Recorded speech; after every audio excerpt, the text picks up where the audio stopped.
Assalamualaikum warahmatullahi wabarakatuh. Selamat pagi dan salam sejahtera bagi kita semua. Yang saya hormati Bapak Ibu Guru, yang saya banggakan teman-teman pelajar, rekan seperjuangan, generasi muda harapan bangsa. Pertama-tama, marilah kita panjatkan puji syukur kehadirat Allah Subhanahu wa taala, Tuhan yang Maha Esa, karena dengan rahmat dan karunia-Nya kita semua dapat berkumpul dalam keadaan sehat walafiat. Semoga semangat yang kita bawa hari ini juga menjadi semangat perubahan menuju arah yang lebih baik. Perkenalkan, nama saya Sarahita Ahmad. Perkenalkan, saya membuka pidato ini dengan sebuah pantun. Beli buku di pasar lama, isinya penuh ilmu dan cerita. Kalau ingin bangsa kita berjaya, budaya membaca harus dibina. Hadirin sekalian, ada sebuah adagium Latin kuno yang berbunyi scientia potentia, ilmu adalah kekuatan. Tapi pertanyaannya, bagaimana kita bisa memperoleh ilmu jika membaca saja enggan? Hadirin yang saya hormati, kita semua tahu bahwa membaca dapat membuka pikiran kita terhadap berbagai hal, baik itu tentang budaya, sejarah, ilmu pengetahuan, maupun hal-hal lain yang dapat memperluas cakrawala kita. Menurut Pramoedya Anantatur, membaca adalah jendela dunia, menulis adalah jalan untuk mengubahnya. Namun faktanya, jendela ini mulai berdebu, bukan hanya tertutup rapat oleh kebiasaan kita sendiri.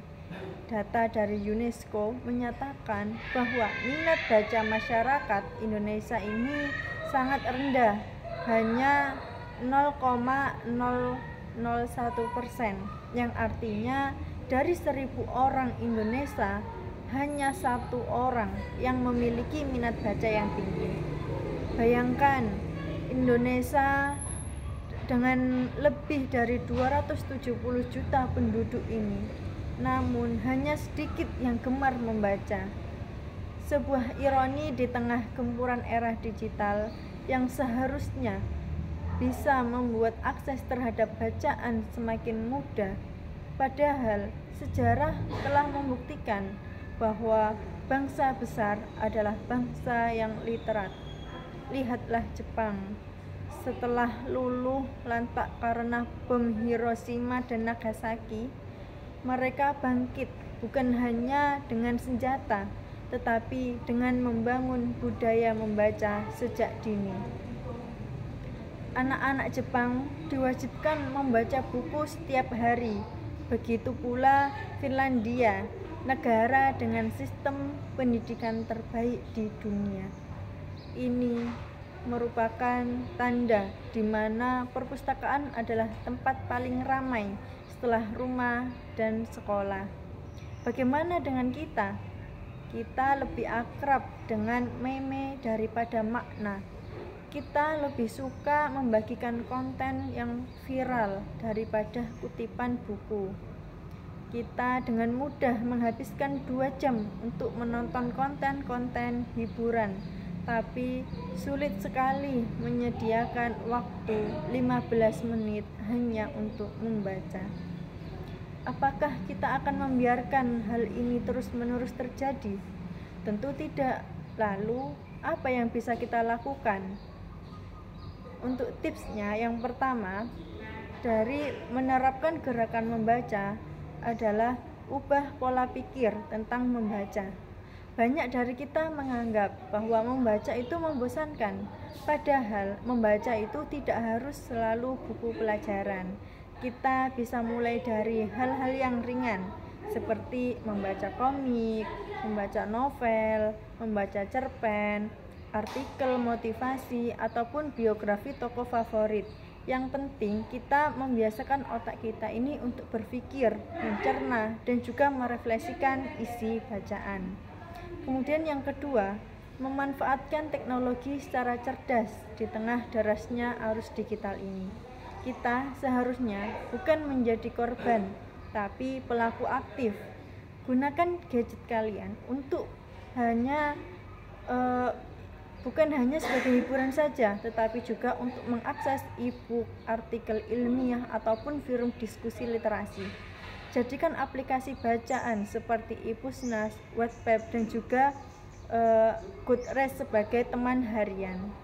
Kemudian yang ketiga, bangunkan lingkungan yang mendukung literasi. Jadikan keluarga dan sekolah ini sebagai tempat tumbuhnya budaya membaca. Orang tua harus menjadi teladan dengan membaca di depan anak-anak. Guru juga seharusnya bisa memotivasi, bukan hanya memberi tugas. Teman sebaya pun juga harus saling mendukung dengan membuat klub baca atau tantangan literasi. Kemudian yang keempat, pemerintah dan juga lembaga pendidikan ini harus hadir lebih aktif.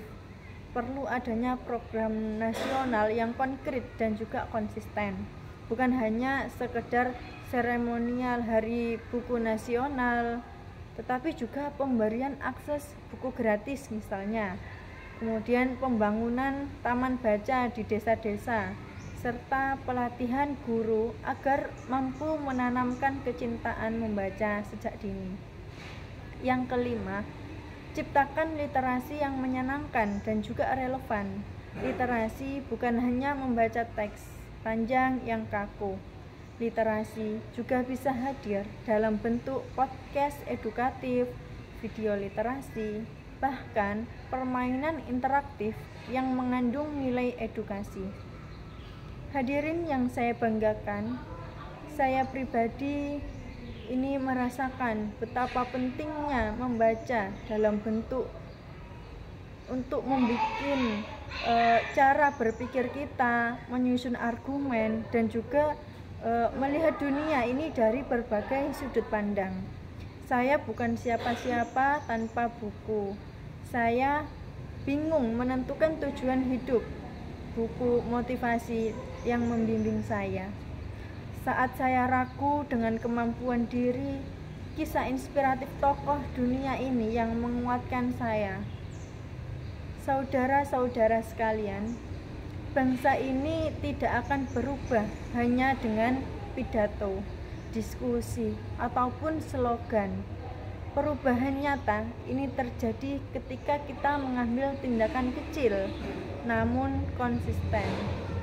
Dan salah satu tindakan itu adalah yang pertama bisa memulai membaca hari ini. Karena seperti yang dikatakan oleh Pramudia Anantatur, orang ini boleh pandai setinggi langit, tapi selama ia tak menulis dan membaca, ia akan hilang di dalam masyarakat dan sejarah. Jangan membiarkan diri kita hilang dalam sejarah. Mari kita bangkitkan kembali semangat membaca.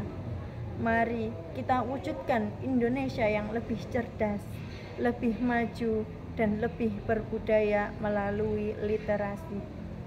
Saudara-saudara sebangsa dan setanah air, marilah kita berhenti sejenak dan bertanya pada diri kita masing-masing, apa warisan terbesar yang bisa kita berikan terhadap generasi yang akan mendatang? Jawabannya bukan kekayaan, bukan pula kekuasaan, melainkan pengetahuan, dan pengetahuan itu tumbuh dari akar yang bernama membaca. Membaca ini bukan sekedar kegiatan akademik, bukan pula sekedar kewajiban membaca, tetapi membaca adalah jembatan menuju pemahaman yang lebih dalam tentang diri kita, masyarakat kita, dan juga dunia di sekitar kita. Di balik halaman-halaman buku tersimpan masa lalu, harapan masa depan, dan juga kebijaksanaan yang tak lekang oleh waktu.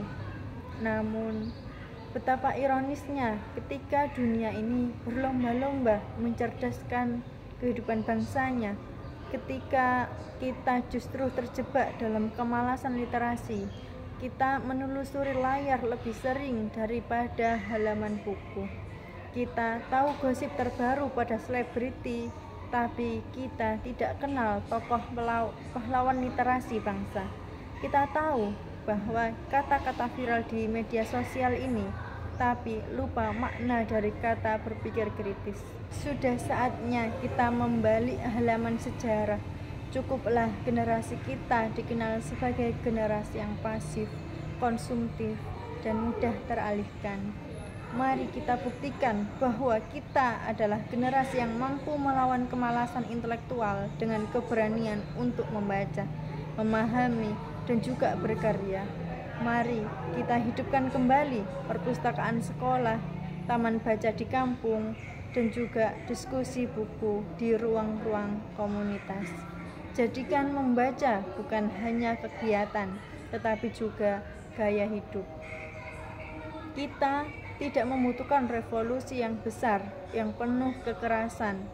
Yang kita butuhkan adalah revolusi senyap di dalam diri, revolusi kesadaran untuk membaca, untuk menambah wawasan, dan untuk menjadi pribadi yang lebih kritis dan bijak. Itulah fondasi bangsa yang kuat. Itulah harapan Indonesia emas di masa yang akan datang. Kepada teman-teman sebaya saya, para pelajar Indonesia, saya katakan, jangan menunggu disuruh, jangan menunggu fasilitas yang sempurna. Mulailah dari sekarang, dari buku yang ada di perpustakaan, dari buku yang ada di tangan kalian, dari waktu 15 menit yang bisa engkau sisihkan sebelum tidur, dari satu artikel yang bisa kau baca dari sela-sela kesibukan, dan juga kepada para orang tua, guru, dan juga pemangku kebijakan. Mari kita hadir sebagai teladan. Mari kita ciptakan ruang yang memuliakan pengetahuan, karena anak-anak yang tumbuh dikelilingi buku dan cinta akan ilmu kelak akan tumbuh menjadi pemimpin yang adil, berintegritas, dan juga penuh empati. Akhir kata, saya mohon maaf atas segala kekurangan dalam penyampaian pidato kali ini. Semoga pidato saya hari ini dapat mengetuk hati kita semua untuk berubah. Wassalamualaikum warahmatullahi wabarakatuh. Salam literasi.